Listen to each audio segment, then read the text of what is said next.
Hello guys, hope all of you are doing great. This is Dr. RCB and you're viewing my channel Computer Science with Dr. RCB. Thank you for coming here and viewing my channel. This is part 4 of the video series where we have been learning how to build a web-based application from scratch using PHP MySQL on the server side and CSS, JavaScript and HTML in the client side. As I said, this is part 4 of the video. It means part 1, part 2 and part 3 are there. So if you have not seen those videos, then I have given the link of the playlist in the description section. So I request you people to go through those videos. See, we are learning here how to build an application, web-based application from scratch. So it's a good idea that you people see the videos in the same sequence as I have created them, if you want to get the most out of this playlist or out of this video series. Another thing I want to tell you about my videos, like I have included the time codes in each and every video that allows you to see in which part of the video which topic is being discussed or told. So using the time code, you can go to a specific part of the video of your interest and you can view that part. Okay guys, then having said so, now let's come to today's part, like what it is that we are going to do in this part of the video. So in this part of the video, we are going to write two PHP classes which are going to act as an interface between the application and the database. See here, with respect to this application in the database, we have these two tables, program details and department details. So what we're going to do is all the code in the application that has to interact with this program details table, we'll be putting them inside a class, and in that class we will write inside this file program.php. And the same thing we are going to do with this department details. That is all the code in our application that has to interact with this department details table. We'll put all that code inside the class. Say the file name of the class is say department.php. These two file names might change a bit, but that's the main thing that we're going to do in this part of the video. Okay then guys, let's start. To do that thing, what you have to do is you have to open Visual Studio Code, and then inside Visual Studio Code, you have to open this SMS folder.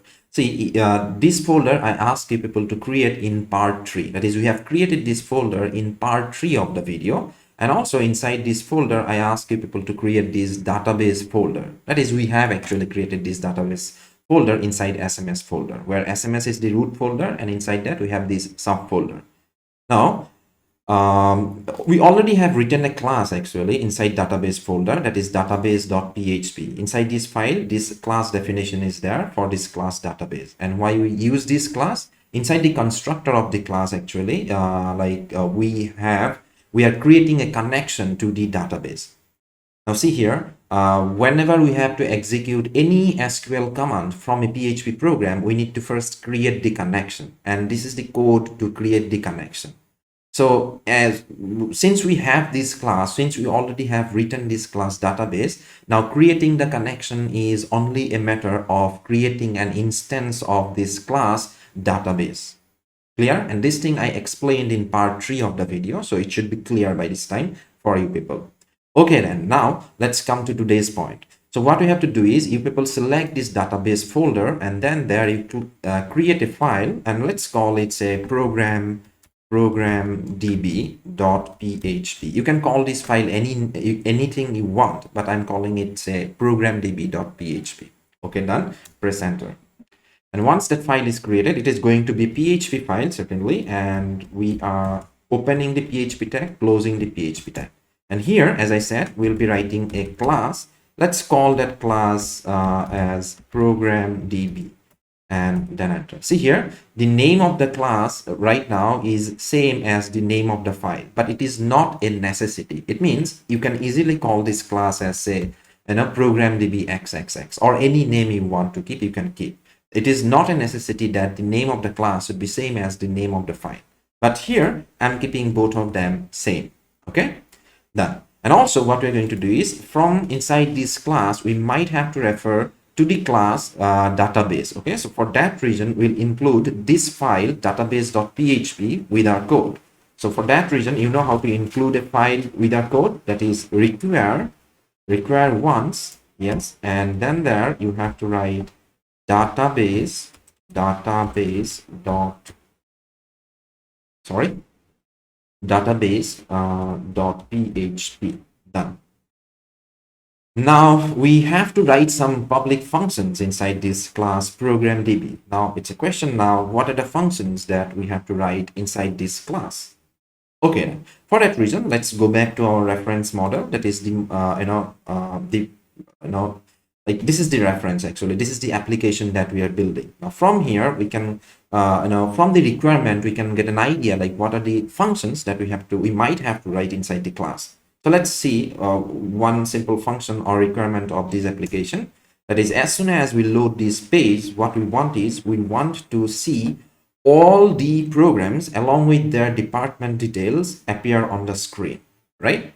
So it means what we want, inside this class we want a function, we want to write a function that retrieves all the rows present in that program details table along with their corresponding department details, and sends it back to the caller, I mean from wherever it is being called. Now see here, the goal of this function is the task of this function will be only to retrieve the details of the programs along with their departments, that's all, and return it to the caller. The displaying part, like how to display them in this fashion on the screen on the user interface, it's a different matter, and that task we will handle in the coming session. Okay, right now that is not our concern. Right now our concern is only to retrieve the data and return it to the caller. What I mean by to the caller, it will be clear when we will do some testing of this class. Clear at this point? So we know now at least one function that we can write inside this particular class. Okay, then write it. So the name of the function, let me keep it as, say, public. Obviously, it should be public function because we are going to access this function from outside the class. So public function, and let's call this function, say, get all programs. Okay, get all programs. And then what we will do is, see here, inside this class, we will not explicitly create any connection to the database, okay? Rather, what we will do is from whatever the portion of the code we will call this function, that portion or at that part will be, or at that point we'll be creating an instance of this class database, and then that instance will pass to this function. If it is not clear right now, don't worry, it will make sense once we do some testing, okay, of this class. So for the time being, what people do is you just write it as it is, the way I write it here, okay? Now see, this again, this is a variable name. It could be anything. I am calling it here as DBO. Okay, done. Now this is our function. Now it is time to write the body of the function. Now what it should do, as we know, this function should return all the program details, that is all the rows which are there in the program details table along with their corresponding department details, right? So for that reason, first let's write the the string version of the command. Command is equal to, what you have to do is select, let's start with star, select star from program underscore details as PD, am I doing program details as PD, comma, department underscore details as DD, where program details department ID underscore ID is same as department details ID, right? So that condition we have to write whenever we are performing, because we are performing a join operation between these two tables, program details and department details. So for that reason, there will be, see, join means what? We are actually, it will perform a Cartesian cross product on the rows of the first table with the rows of the second table. So a lots of invalid combinations will be created. So to get rid of those or to filter those invalid combinations, we have to write this condition here. Okay, this thing is explained, I guess, in part 2 of the video or maybe in part 3 of the video. Okay, so you can check them out, and obviously time code is there, so you don't need to worry about it. You just can see the time code and get to that specific part and see that part. Clear? Done. Now again, let me tell you one thing here. I have written this string in 2 lines. It is just to show you people for your convenience. It is not a part of the syntax. Okay, you could have easily written the command in this way. no problem. Or you could have easily written the string in this way. But the problem here is that why am I doing it? It is for your convenience, because if I write it in this way, certainly some portion will be hidden, so you'll not be able to see it. Clear? Okay then. Now let's talk about these star. Like, we don't want a star here. We want to mention the names of the column explicitly. So for that reason, what I'll do is, okay, select pd.id as PID and pd.code as, that is, we want all the columns. I'm just renaming the columns, as pcode, comma, pd.title as p title, comma, pd.number of semester as, say, number of semester, comma, pd.graduation level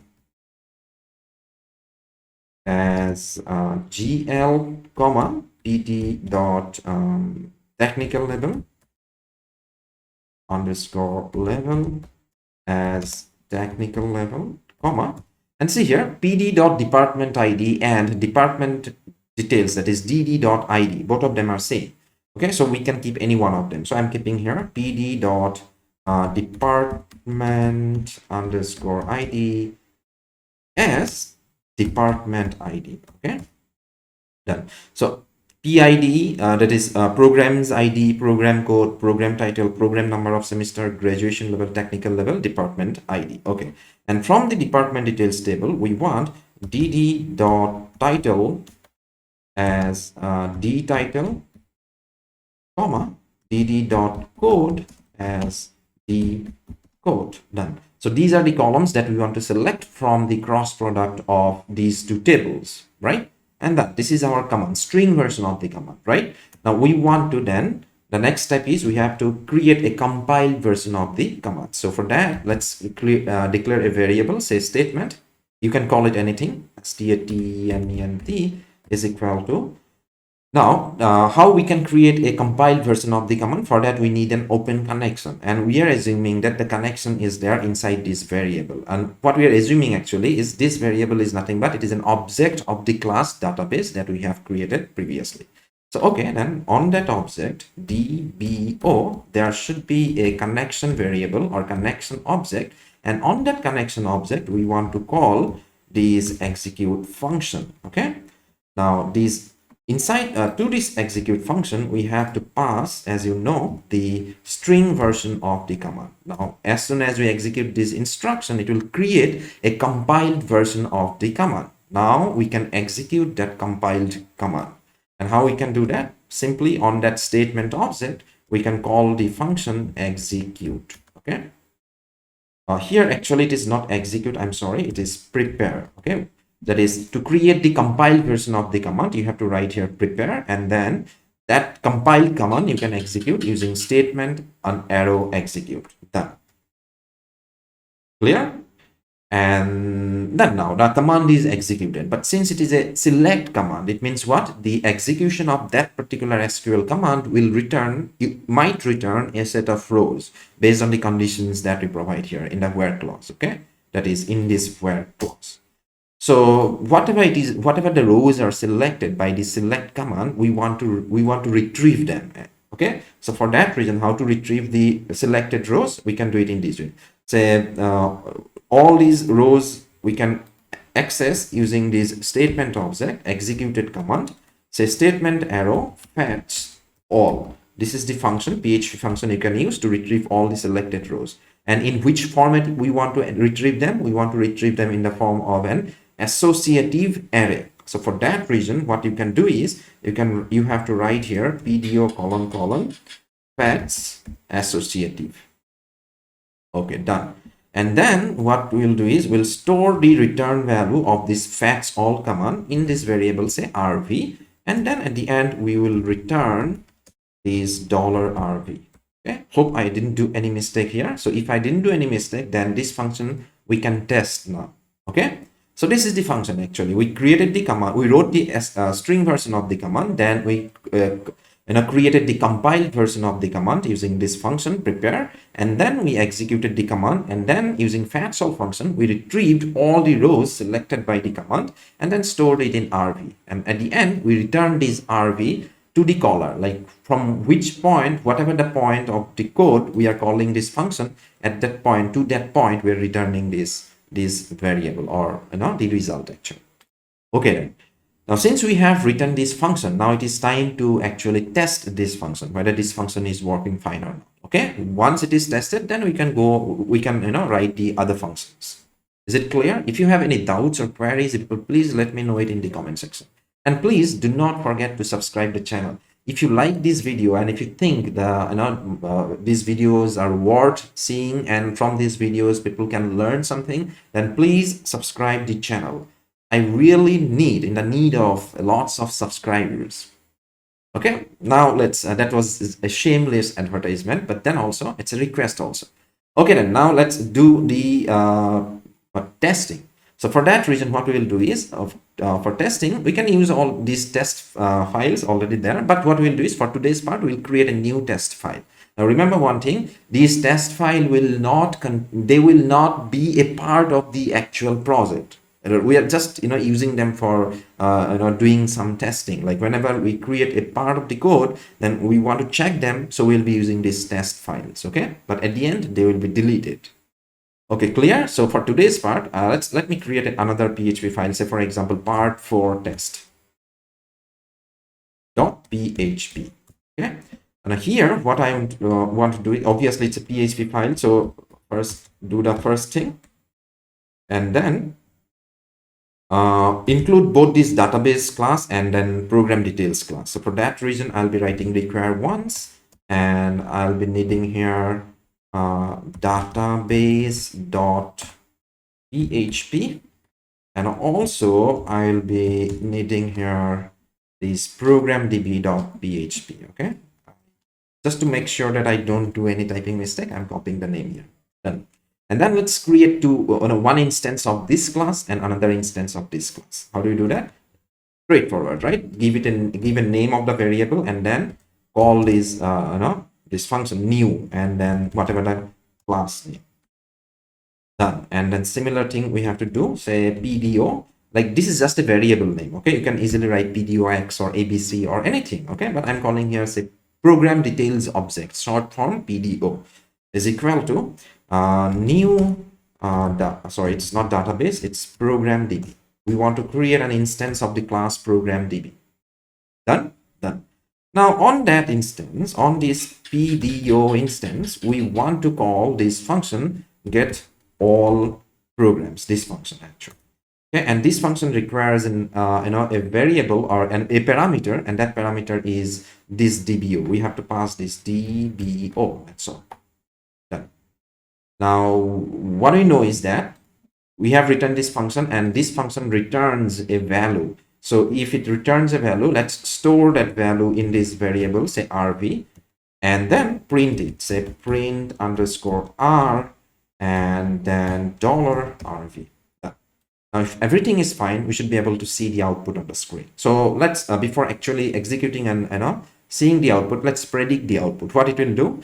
So if we execute this test p4 test.php, so this function will be called, and this function will retrieve all the program details along with their department details, and it will return. So here this function will print whatever the rows are there in program details table, all the rows will be displayed along with their department name, department code. Clear? Okay, then let's now execute this function and check it out. So for that reason, what I'll do is I'll go to this localhost and then this file, but it is not test3, it is p4 test.php. Okay, and let's execute it. Now see, as soon as I press enter, you can see, you should be able to see, like, okay, it is giving you some output here. Let's see it in this way. Okay, array 0, the 0th element is an array and it goes up to this point. Now see, PID implies 1, Pcode implies CSV, Ptitle implies this, and now NOS implies this. Now, one thing you have to notice here, these column names, these keys are actually not the actual column name from the table. Rather, what they are these shorthand names that I assign to them. See, PID.IDS PID, it means in the return value, or in the whatever the rows that we get from the select command in that table, whatever the table that we get from the select command in that table, the first column, the ID column of program details table will be represented as PID. The code column of the program details table will be called as P code, and like that. And that's these PID, P code, P title, NOS, GL, all these things you are seeing here in this output. See, in this output. And how many rows are returned? This is the 0th row, and these are the values of the 0th row, and this is the first row, and these are the values of the first row. So the only 2 rows are returned. Why? If you see now, see, this is our database, and inside that we have these program details, and inside that program details we have 2 rows, CSV and MCS. Okay, and that's the output you are seeing here, actually, CSV and this MCS. Clear? So it means the function is working fine. It means our first function is done. This is our first function. Get all programs. Clear? Done? Okay then. Now let's go move to the next function. Okay, what will be the next function then? Again, for that we'll go to our reference point here. This is the page that we are, or this is the application that we are building. So from here we can get an idea. Say, oh, this function is done, like the function which is responsible for retrieving all the rows, but not responsible for displaying all the rows on the screen. Okay, that displaying part, user interface part, we'll discuss in the coming session. For that, you need to know a bit amount of CSS, a bit of JavaScript, a bit of HTML, which we have to still talk about. Okay, but don't worry, those things are they are very simple things actually. If you can digest up to this point, then certainly be sure, guaranteed, you will be digesting that part also very easily. Clear? Okay.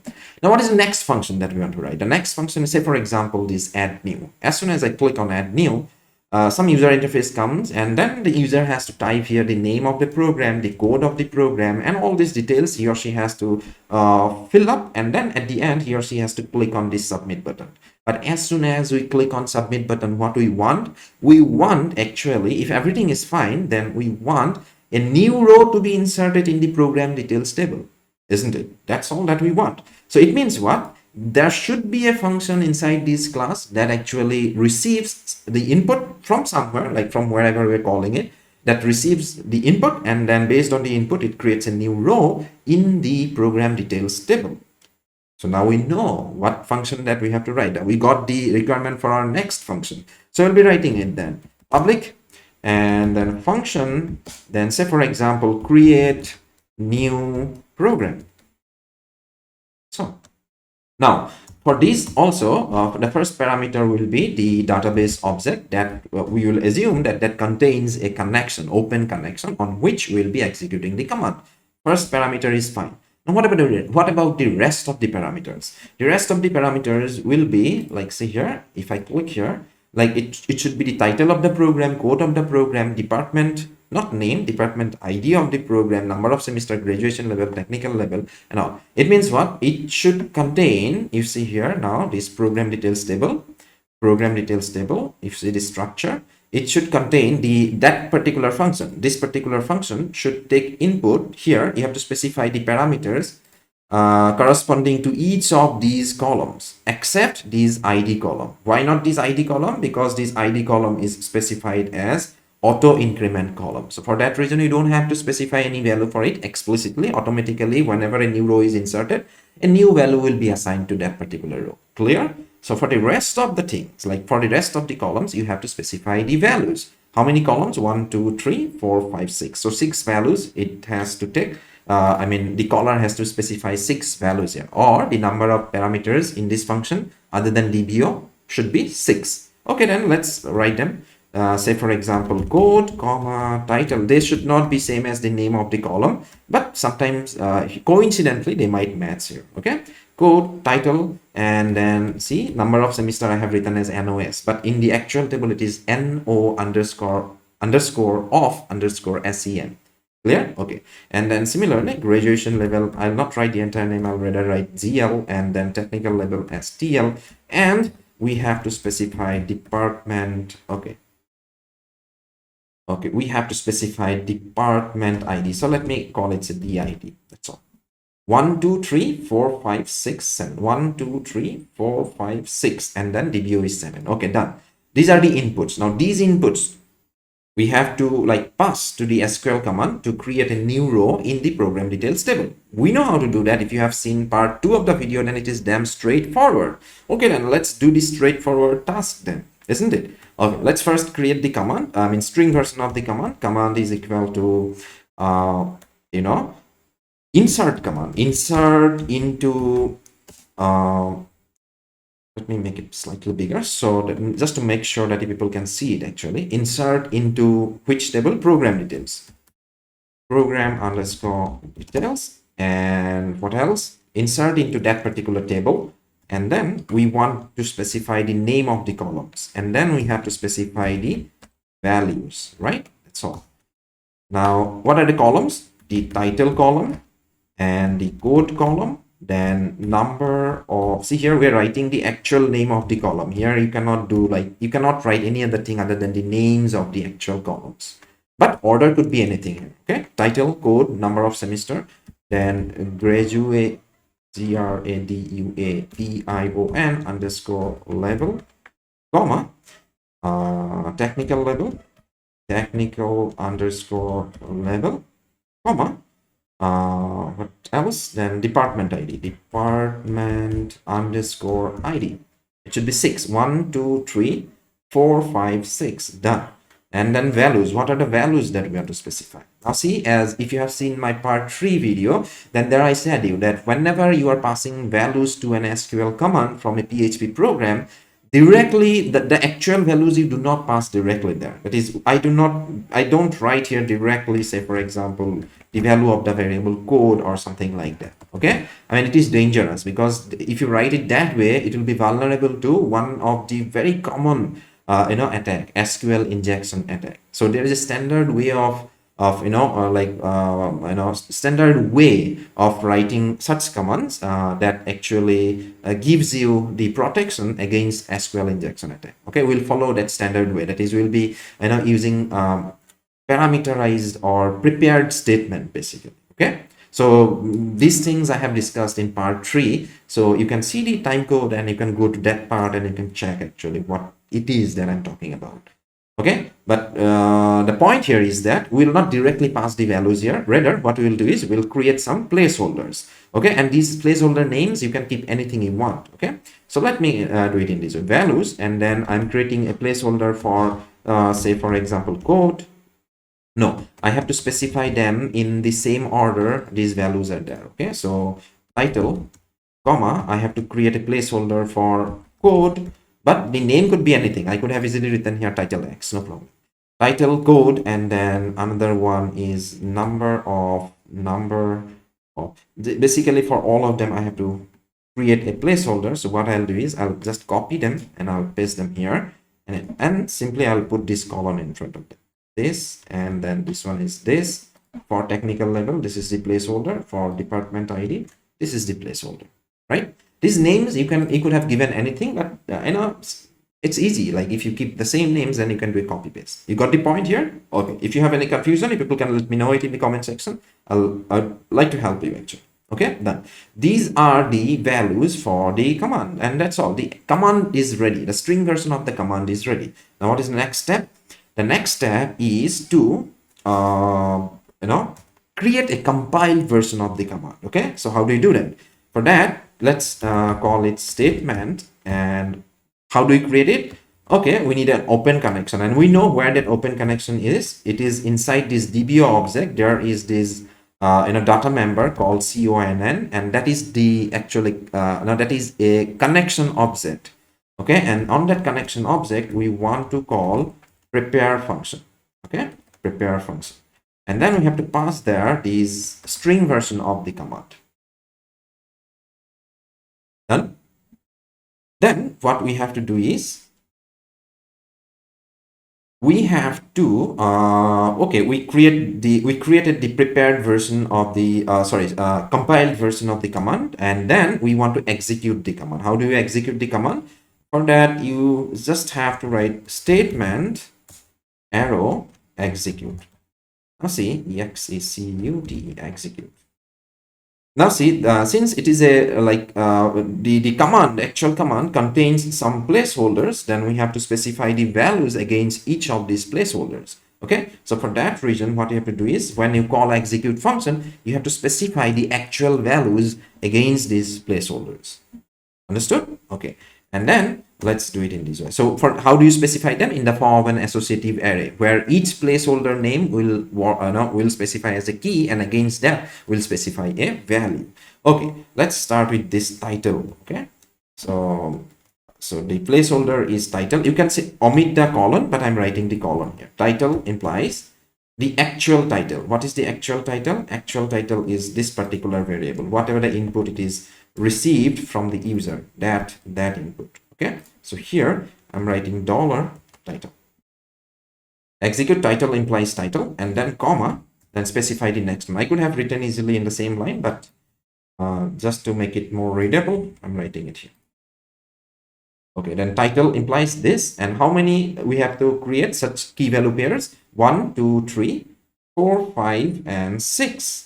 So 6, 1, 2, this is 2, and then this is 3, then this is 4, then this is 5, then this is 6.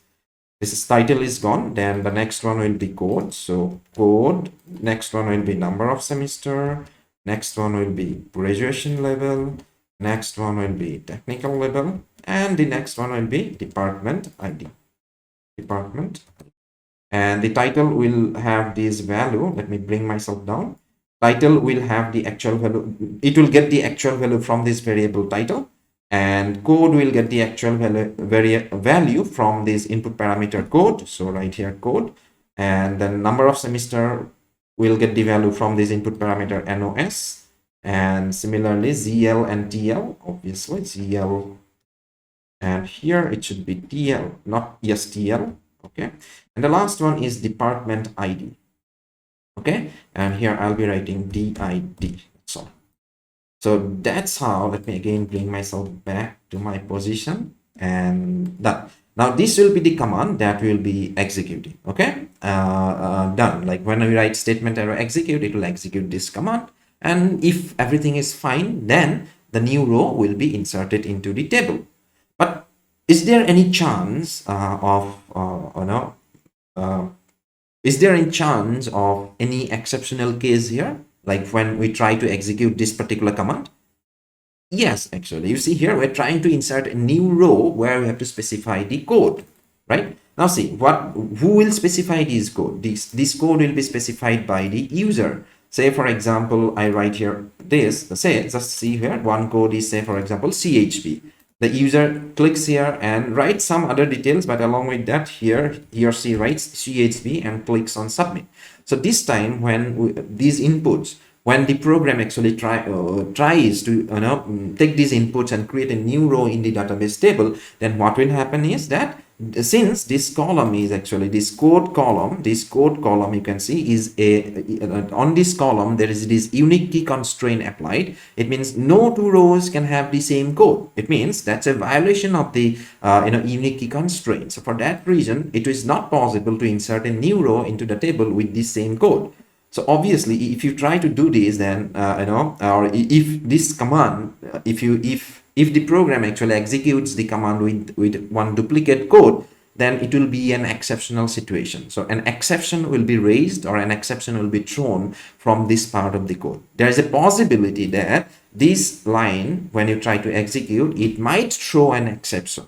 And as I said in my part 3 video, then if you think that some part of the code might throw exception, in that case you have to actually, if you do not want your program to crash or stop arbitrarily abruptly, then what you have to do is that you have to write them inside this try catch block. So as a reason, now that's why what we can do is we'll write it inside this try and catch block. Okay, try and then catch, and here you just can make use of this general class exception. And of that class, you can create a variable, call any, you can give the name of the object, anything. And, for here, the simplest thing that we will do is here, whenever the user calls this function, create new program, if there is no error, like suppose this command statement error execute is getting it is executed successfully, okay, that is no exception is being thrown, in that case we'll write here return 1. It means the command was successful. But if any exception happens, then we'll return 0. Okay, that's my like, I guess that's the entire program. Sorry, that's the entire function. Okay, this is just a string, and let me just, you know, put them in some order. This, okay, clear, done. Then okay, this part is not visible, so comma, it's written like this. I'm just trying to fit everything on the screen. Or I can actually reduce the code size a bit, but I'm not sure whether this part, this font size is readable for you.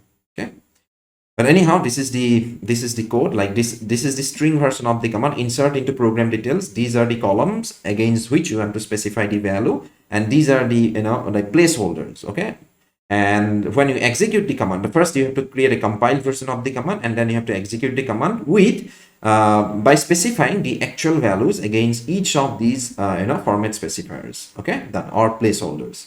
Okay, and then we have written this execute function inside try-catch because there's a possibility of throwing or happening an exceptional case. So if it happens, then we might want to handle it properly. So for that reason, we have written the code inside this try-catch. So if everything goes smoothly, then the function will return 1. If this exceptional case happens, then the function will return 0. And from that, we'll come to know, okay, the row is not inserted or the program row is not created.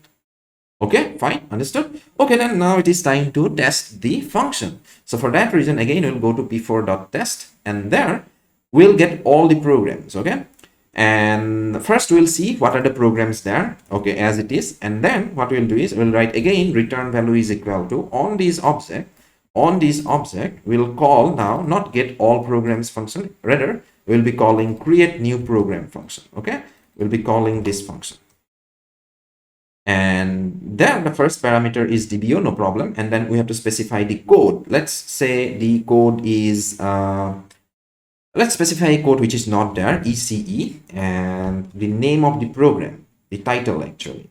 Let me bring myself here. Okay, sorry, comma, and then title. What is the title? Say, for example, the name of the program is BTech. You can write anything. We're just doing a testing. Okay, BTech in electronics. And comma, the next parameter is number of semester. This is an integer number, so I'll be writing here just the number, no double quotation around the input. And then ZL, graduation level. Say I'm writing here undergraduate course, and the TL, it is actually technical level, so let me write it here, say BTech. Okay, and the last one is department ID. So what is the department ID? Let's say the department, okay, let's see, actually this department should be electronics and communication. So let's first see, is there a department called electronics and communication in the table, in the department details table? So in department details, I have inserted one column, one row, department of electronics. Okay, if I don't remember whether I inserted it like, you know, offline, in the sense like when I was not recording the video, I was only doing some practice, or maybe in the video. Okay, so in your case, if it is not there, then you can insert a new row there, and then you can, like, whatever the ID of that row, you can specify it here. Okay, just to keep everything smooth.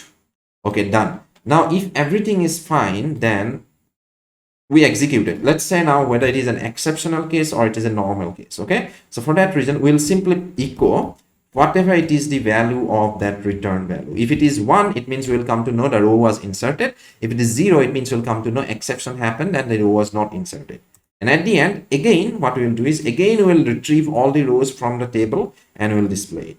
Okay, but each of these display, we want to, like, you know, display them in a new line. Okay, so for that reason, first it will display the details of the program, done, no problem with that, and then we'll display a new line here. Okay, and how to display new line in actually, see here, what this PHP program is doing is, it will generate some output. That output will be sent back. See, do you remember this picture? any PHP program you execute from here, it will generate some output, okay, based on the code of the program that you write here. And at the end of the day, that output will be sent back by this web server to the web browser of the client's machine. And what is a web browser? A web browser is a program that actually understands HTML. So whatever it is returned by this web browser, by this web server to this web browser will always try to interpret that thing as HTML, okay? And if it sees any known HTML tag in the content, it will interpret that. So here, this BR is actually, whenever we write this BR, you can think of, okay, this the output will be, obviously it will be sent back to the browser. And whenever the browser sees this BR, it will insert a new row. It will treat this thing as a new line, okay? BR. So we want to give here another new line, you know. That's all, I guess. So if everything is fine, it should give us the output. Now we are ready to do our testing. So we'll go back to this file here. Let me increase the font size a bit, resize my window, and then pressing enter. Okay. Now see, this is the content before inserting a new row into the program details table. Right now in the program details table, there are two rows. This is row number 0. And this is row number 1, okay? And then 1 is being shown here. It means a new row is inserted successfully without any exception. And then after that, after inserting the new row, we display it. And this is row number 0. This is row number 1. And this is row number 2. You can see the row number 2, the last row is BTech in Electronics 8 and then Department of Electronics. I mean the department of that particular thing. Okay, clear? Okay then, so it is verified here. Now let's verify it manually by going into the database explicitly and clicking on this program details table. Check it out here. See, BTech in Electronics ECUZ BTech is inserted. Don't worry about this number. I mean, you might be thinking it is 1, 2 and then suddenly 12. Why it is so? Why it is so actually is what, like for my practice, when I was doing things offline, I inserted some new rows into this table and deleted them actually later on. Okay, so for that reason the number actually went up to 12 and then that's why it is 12. Don't worry about it. Okay, but rest of the things are same. See, this number we didn't specify by ourselves, so it is like some automatically generated number. For the time being, you can think it that way. So the rest of the things are specified by us. So BTech in Electronics EC8 UZ BTech. Is it clear? And the department ID. Department ID is 6 here. Right? That's what we specified from here. This department ID is 6. Okay, done? Done. And okay, now let's now do another thing here. Now what will happen if I refresh this page? Okay, so let me know it in the comment section. Like, just pause the video a moment and then tell me, okay, I mean, what output you predicted. Okay, so just write in the comment section. That way I'll get an idea about my viewers actually. But anyhow, let us make a prediction. What will happen if I press enter? So what will happen is, it will first, this first block will be replaced by this block, because already that row is there. So obviously all these 3 rows will be displayed, and then a 0 will come here because an exception will occur, because we will again, because we are executing the same code, it means we're trying to insert a new row with the same code ECE. Certainly that is an exceptional situation, an exception will occur, and that's why we will see a 0 here. But since we handled that situation gracefully, I mean using try-catch, then even if there is an exception here, code will not stop there. The program will not stop there. It will continue executing, and at the end it will reach here, and again it will retrieve all the rows from the table. So as a result, this block you will see as it is here. So ultimate output will be this block and 0, and again this block as an output if everything is fine. Let's see.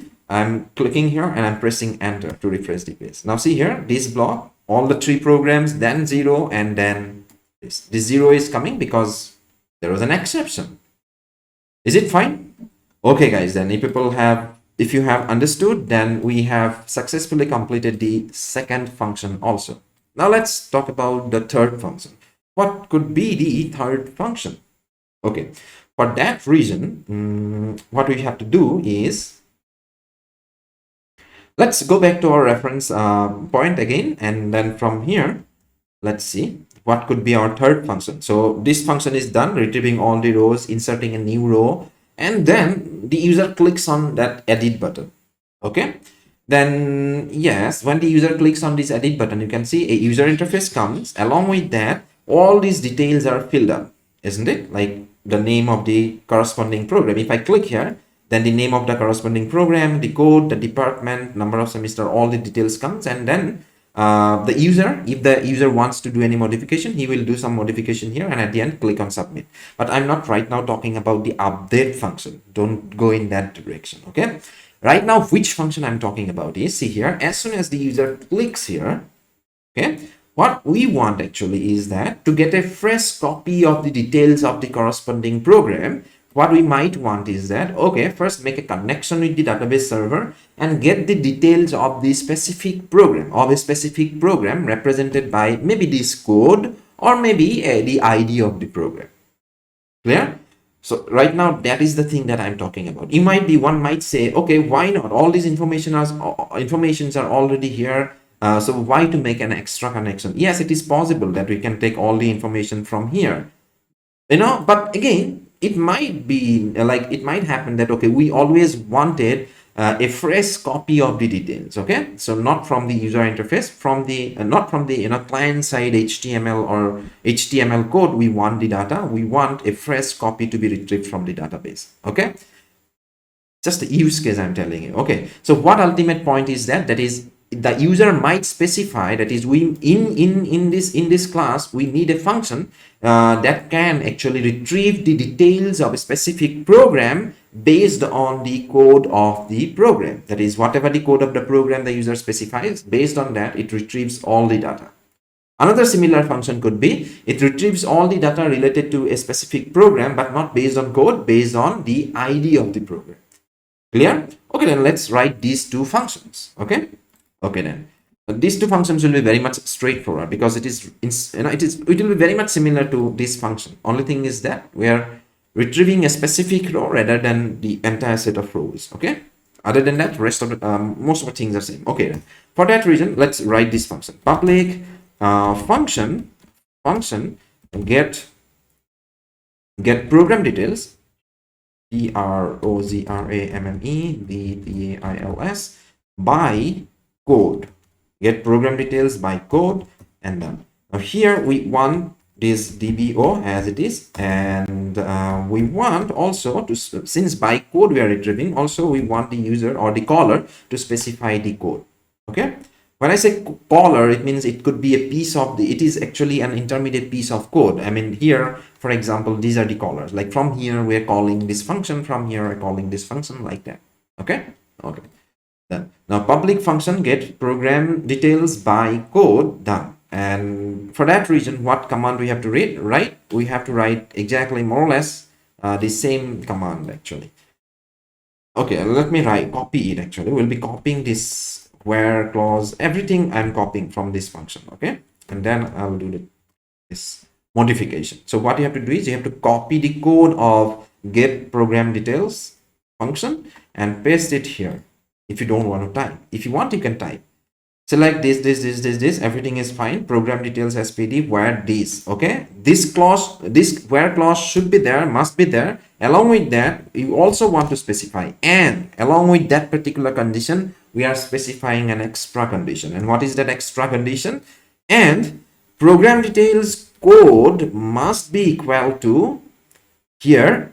Now see here, it is an input, and we know that we are not supposed to specify the input in an SQL command directly because of that, this SQL injection sitting there. If we do that, SQL injection will easily attack us, right? We don't want to do that. So for that reason, what we'll do is we'll only specify there a space holder. So okay, like p.code is equal to, okay, this is a space holder, writing colon code. It means just some value. P.code is equal to some specified value, and that value will specify only at the time of the execution. So executes. Now this execute command, you have to specify here one key value pair, because there is a placeholder there. Okay, there is a hole there, we have to fill that hole. Okay, so execute, and then this $code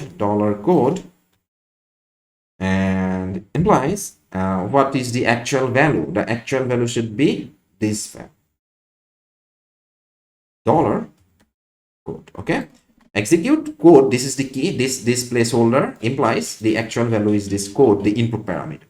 And whatever the value, it is like whatever the output of the command, it will get some rows. Obviously, it will get at most one row, and then that will be returned. 0 or 1 number of rows will be retrieved, and that will be returned to the caller. Done. This function is done. Let's now check this function. Okay, so this is the function actually. Now let's check this function. I mean, test this function. Again, we'll go to our p4.test, and there we'll test this function. Program details, and for the time being, I'll put everything, all the previous code in comment, and I'll write fresh here. I mean, except this, object declaration part, and then I want to call this function actually on which object? On PDO object. So I'll be writing $PDO arrow. I'm calling this function. What are the parameters I have to specify? One database object. Along with that, I have to specify a code. And what is the code? Whatever the code I want. So for example, let's see what is against ECE. What is the program details? What is the details of the program whose code is ECE? Okay, I'll get some value. The value will be returned by this function, and I'm storing it, say, in RV, and at the end we print the value. So print _r and $RV. If everything is fine, you should see the details of the program as EC, BTech in Electronics 8, and this, right? Okay, let's run this program. Test 4, where it is? Okay, this is test 4. I mean P4 test, then press enter. So see here, we are seeing the output as predicted. 0, PID 12, P code 12, you remember 12? Yes. ECE, BTech in this, and Department of Electronics, and all the details are retrieved actually. Is it clear? Okay, then done. Our another function is also written. Another function is also we successfully completed, and then the next one, a cousin of this particular function. Okay, very close function. Everything is same in this function, except it is not by code, by ID, and here it should be ID. See, this is a variable name. I could have easily kept it as code, and I could have manipulated it that way. But the thing is that it's good that you give the variables meaningful name. Okay. I mean, see, for example, there is a boy, and you can keep a boy's name as a girl's name. No problem with that. So there is a boy, and you keep the name of the boy as, say, say Lina. Lina is a girl's name in India. So you kept that boy's name as Lina. No problem with the name. I mean, nothing will change about the person. Yes, he will be humiliated a lot when he grows up. He will curse. But then also, I mean, name really doesn't matter anything. But the thing is that it will be a great confusion, isn't it? I mean, whenever someone says Lina, we know that, I mean, our mind actually, if you are in India, then obviously Lina means image of a girl will come in our mind, right? And suddenly, it's a boy. I mean, it will be a huge confusion, isn't it? More or less, an analogous example is this. You can keep this thing code here, and it will work fine. Everything will be like, it will be perfect. But sometimes it will create a confusion, actually, if you don't keep the names properly. And this Lina thing, it's just an analogous example. I mean, it's got it. Okay, let's stop it and continue. Done then. And then this ID, I'm writing here ID, and everything is fine up to this point. pd.department ID is this, and pd.id is equal to ID. And then statement execute this parameter is that placeholder we have written here ID, so ID, and then input parameter is ID, so ID, and done. Okay, now we can retrieve the details of the programs by its ID also. Now see this output here, the ID is 12. Okay, so if now in this test function, test file, if we change this thing, retrieve by ID, and then instead of writing there ECE, we write there 12, we should get exactly the same output, isn't it? So let's do it then. I press enter. Nothing should change about this output. Let me press enter. 1, 2, 3, go. Nothing is changed about this output, right? Everything is same, because we basically are seeing the details of the same program. Only thing is that first time we retrieved it using code, second time we are retrieving it using ID. Okay, then done. Then what is the next function? Though we have written almost all the functions. Okay, Retrieving is done, and then inserting is also done. One is left that you predicted previously. That one is yes, you people are right. That is your update function, isn't it? So from here again, from this reference model, we can see that okay, another function should be certainly the user will write something here. Means the user will first click on this edit button, automatically the details will be filled up, and then if the user wants, then he or she will do some modification here, and at the end of the day, he or she will press this submit button. As soon as the submit button is pressed, then this information will be sent to the server. The server will call the corresponding function. That function in turn will call another function, and at the end, a function from this particular class should be called, which will do the ultimate job. And that function we have to write here. And that function here, we're writing this function. Public, say, for example, it's a function, and let's call it a update row or update program details. Program details. By this time, people have understood most of the things, I guess, so I can move a bit faster. So DBO. And then what are the details the user will specify? The user might change everything about a program. You see here, this program details table. This is a program details table, and the user might want to change everything about the program. Maybe the title, code, number of semester, graduation level, technical level, department ID, anything, everything can be changed by the user, except this ID thing. ID will not change by the user. Okay, they will remain constant. All right. So what we'll do is, based on the ID, first we'll get the row, and based on that ID, the specified row, on that specified row, we can do the changes. So what are the different parameters the user has to specify for that? All the other 6 or 7 parameters. How many? 1, 2, 3, 4, 5, 6 parameters the user have to specify. When I say user, basically see the user don't have to write these values explicitly. Suppose the admin wants to only change the graduate technical level here. He just have to specify this value. That's all. Rest of these values will go as it is to the server. He or she doesn't have to type all of them manually again from the beginning. You got the point? So for that reason, what we'll do is, okay, how many values? Just let me, so that we don't do any mistake. How many of them are there? 1, 2, 3, 4, 5, 6. 6 different inputs this function will receive. Okay, so let's do it. Dollar title, dollar code can be changed. Title can be changed. And what else can be changed? Dollar number of semester could be changed, and dollar graduation level could be changed. Dollar technical level could be changed. Dollar department ID also could be changed, right? You might be thinking, is it so? Yes. I mean, see here. The user will click here. If he or she wants to change the department, he will, from here, he will select the name of the department, but ultimately, the server will actually receive the ID of the department. This name is not that important for the server. All right. So that's the thing. So department ID. So 1, 2, 3, 4, 5, 6, done. And then the next thing is what? Then the rest of the things are like update command. Okay, so write the command. Command is equal to, here we'll be writing the command. So update the table program details. Update, then the name of the table.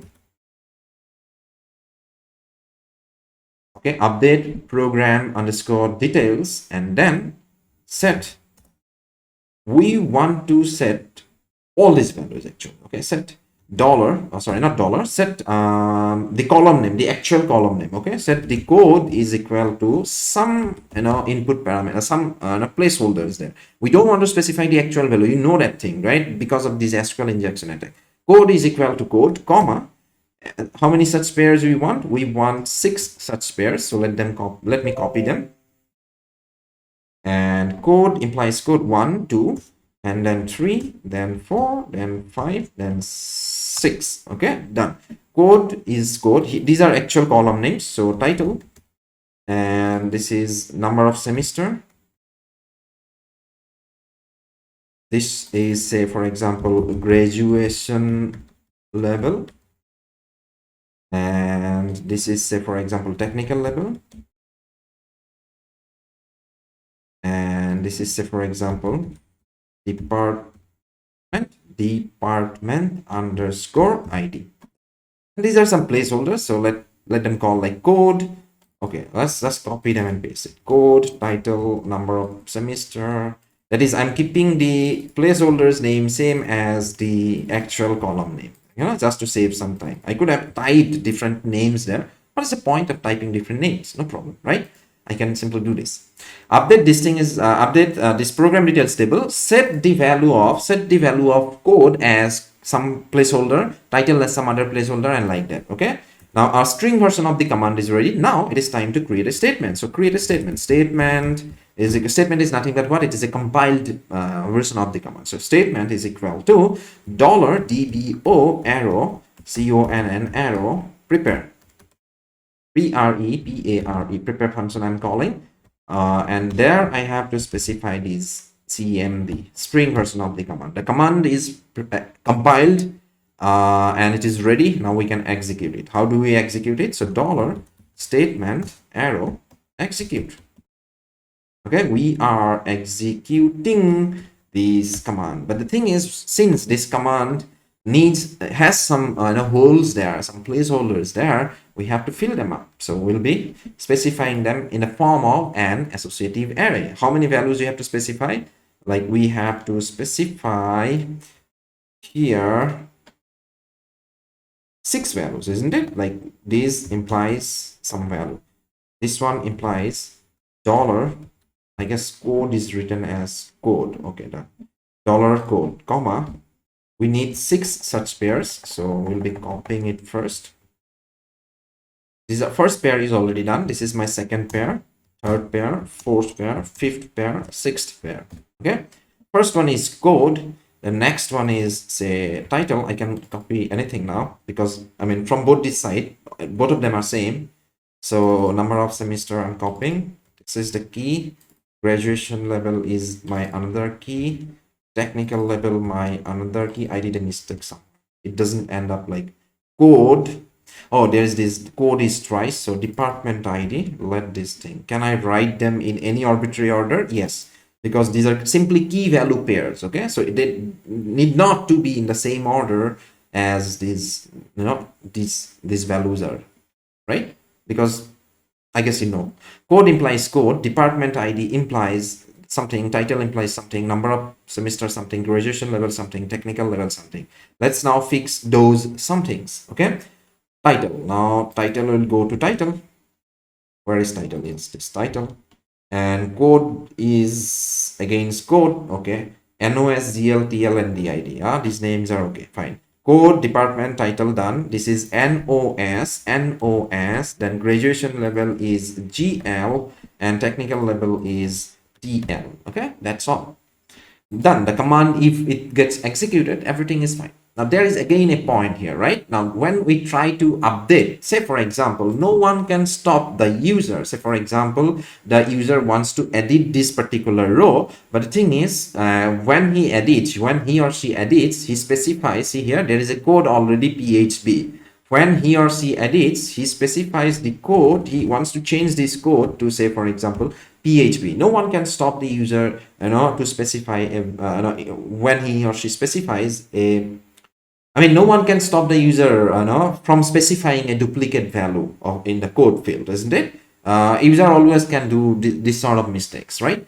But the thing is, at the database level, this problem will be detected, and for that reason, an exceptional situation might arise in this update command. So for that reason, what we have to do is, we know that this code is like sort of, it might throw an exception actually. So for that reason, what we want to do is, we want to write this particular code right inside.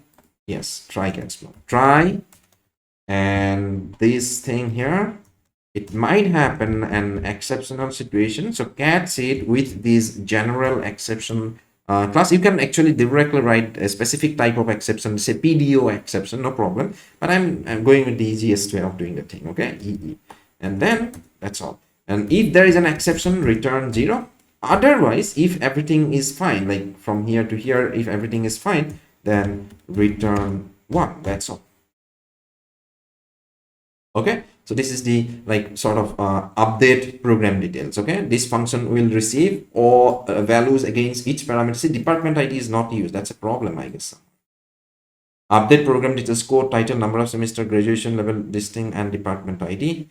Code department ID is this. See, there is this mistake. You could have noticed it, right? When I typed the program, let me know it in the comment section if you already have noticed that. Okay. And then title, number of semester, graduation level, ZL and TL, statement, return 1, right? This is the program. This is the name of the function. It receives this parameter, and then this is the command that we want to type. Update program details, set code equal to this equal to this equal to this equal to that.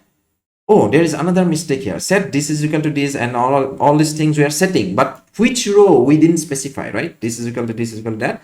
And at the end, okay, let me make it correct. Okay, set code is equal to code, comma, title is equal to title, comma, number of semester equal to number of semester, comma, this is equal to this, comma, this is equal to that, comma, this is equal to this, where at the end, where, yes, where ID column is same as, here, see, you have to specify the ID also. Let's now keep it here. Say $program ID, where ID is equal to another placeholder. I'm calling it, say, ID. Okay, and that's all. But here I have to write another pair, comma, colon, ID implies $ID. So $ID is not there, it is $PID. Okay, okay then. And ID implies PID, and so this, where this is equal to this, and done. Statement we have executed based on these values. Everything is fine, it will return 1. If something goes wrong, then it will return 0. And that's all. That's our function ready.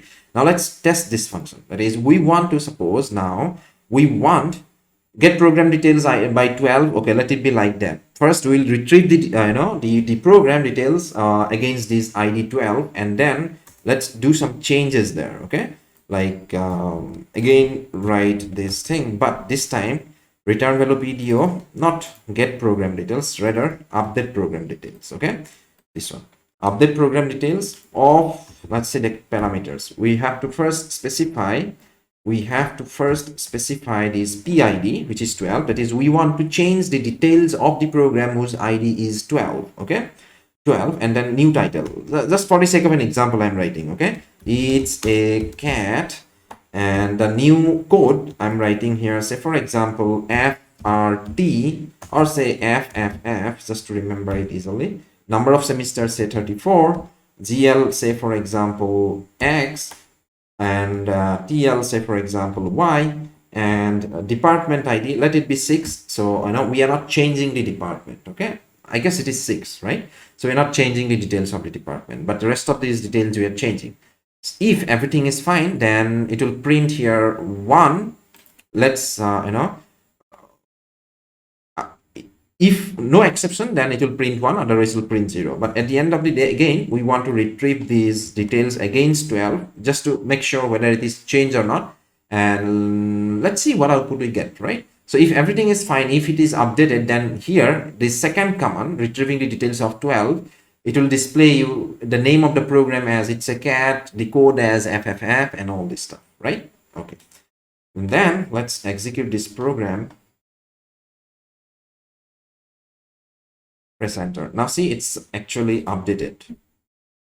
What is that? Control plus. Okay. And this one, where is this one gone? Actually, this one is here. We didn't put a new line there. That's why everything is coming together. So what we do is, after printing this, we want to display a new line in the browser. So we'll be writing there a BR, and same thing we want to do in between these two. Okay, let's refresh this page and see the output. Yes, here it is updated. See here, update means anytime you do update, every time it will be a success. I mean, until and unless you don't collide with your code, doesn't collide with some existing code. Okay, so now since I refreshed the page, previously also it is FFF, and then next time also it is FFF. Okay, because first time update it already changed it to FFF. Next time update didn't do any change actually. You got the point? Okay, if it is not clear, now change this FFF to XXX. So this time if I and it is not a cat anymore, it is a dog, say for example. Okay, and then if I refresh this page, then what you will see is first output will remain same, FFF and all, and it is a cat. But here it will come XX whatever it is, yes, xxx, and then it is a dog. Okay, let's see it. I'm pressing enter. 1 2 3 go. Now it's a cat initially, after that it is a dog. Initially it was fff, now after modification, updation, it is xxx. Is it clear? Done. This one is always one. Where it will be a confusion or collision, like say for example, I write here this xxx as some code that already exists, and I know one code like CSB, BTech in Computer Science and Engineering, right? So if I try to do this, then it will be collision. It will not do the update, but it will, here it will print a 0. Okay, let's see. Press enter. It is printing a 0. It was xxx. It is still xxx. It didn't do any change there. Is it understood? Yes, done. So that's all then. I mean, we have, like, see here from this use case, I mean, from this reference point, we actually, inferred all the underlining programs, underlining functions that we might need, and we wrote all of them actually, and we tested them individually, and each of these function is working fine, I guess, at least up to this point, right? So that's all I think about this program details table. Now there's only, and then we have to write the code for okay, let me can I select all of them and press tab? It will go. Yes, it is going that way. How good it is. Okay, now these are the functions that we have written. Get all programs, create new programs, and get program details by code, by ID, and update program details. If there is one more, you might be thinking, yes, delete program details. Okay, so that function we will write like when actually we need that function. Okay, because I guess this video is going too long, so I'm keeping it for the future work. Okay, but I'll come to this file again. We'll do not only delete function. It might happen that at the end of the day, like we realize, okay, there should be another function there inside this class. Okay, so if you realize such things, then again immediately we'll come to this file and we'll alter the code of this file. Okay, we'll edit the code of this file. Clear? Okay, now it's time to write the details of this, the other class, like here, department class that will be responsible. I mean, there we'll be putting all the code that needs to deal with this department details table. Now see, don't worry, it is not going to be like a lots of functions inside that particular class. Why? Because with respect to this particular application, we don't have to interact with this department details table a lot. It means we are not inserting new rows to the department details through this application, at least at this point. We're not deleting any rows, we're not updating any rows of the department details table, right? And we are also not like specifically retrieving any rows. If we might, then in that case we'll write the code. But one function we need with respect to this particular application, and that application is that function is retrieving the details of all the departments in the department details table. Where it is important, you see here, whenever we're trying to add a new program, then what we want is, as soon as the user clicks here on this drop down menu, all the name of the department should come. And here it is displaying only the name of the department, but departments, but internally it is maintaining all the details of the department, specifically the ID of the department. Okay, same thing is happening here with this edit button. When you click on edit, it shows you the selected department here. I mean the department against that particular program. But again, as soon as I click here, the list of all the departments should appear here, right? So with respect to this particular application, one function is very like clear that we need, and that function is retrieving the details of all the departments in the department details table, right? So that function we will write inside this department details or department class. Okay, then let's write that department class. So for that reason, what you have to do is you just go to the this Visual Studio Code editor, select the database folder, create there a class, and write there the name of the file as say department db.php. Done. Press enter. Okay, it's a PHP file, so write PHP tag and close it. And closing is not important, but you can write it, no problem. And then we are writing a class. So instead of typing all these things, you just write from this point to this point and then this point. Okay, copy this part because only that function we need, and paste it here because we will be needing this database.php included. Now it is department db. Okay, get all departments departments dbo, select. Now here we don't need this actually, so we don't need this. Okay, we might need this department ID, so let it be like that. So I could have written it easily from scratch, but I'm just I don't know, I mean, I'm copying it.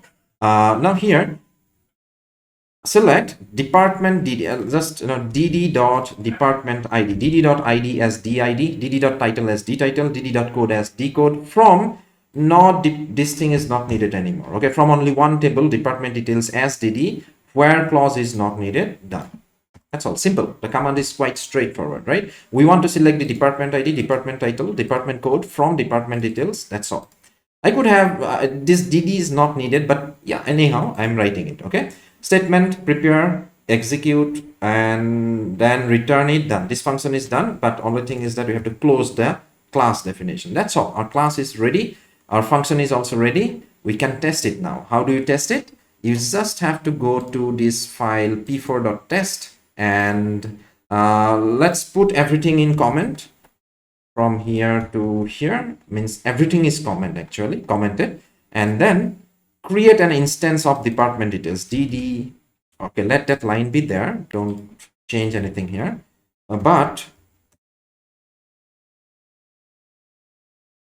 yes, okay, and simply copy it and paste it, and let's call it, say, department details object. Now this one is department db, and on that object we want to call that function. $return value is equal to $ddo arrow get all departments. Yes, it's coming. And then what we have to do is we have to pass there this connection dbo.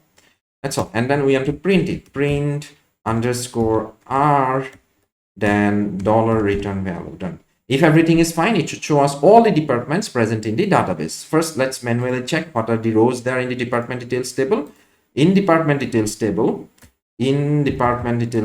we have these right now in my computer it has 1 2 3 4 rows are there, right? I'm not sure what exactly will be there in your computer, but say if these 4 rows are there, then these 4 rows should be displayed as an output of this program. As soon as I press enter, it is showing uncaught error, class department db not found here. Why is it so? It is because of, see here, I didn't include that file department db, right? So that's why, that is the importance of including the file. But if I don't include, then certainly this class is not, like this error you will get. Whenever you are seeing this error, uncaught error, this is not found in this, it means that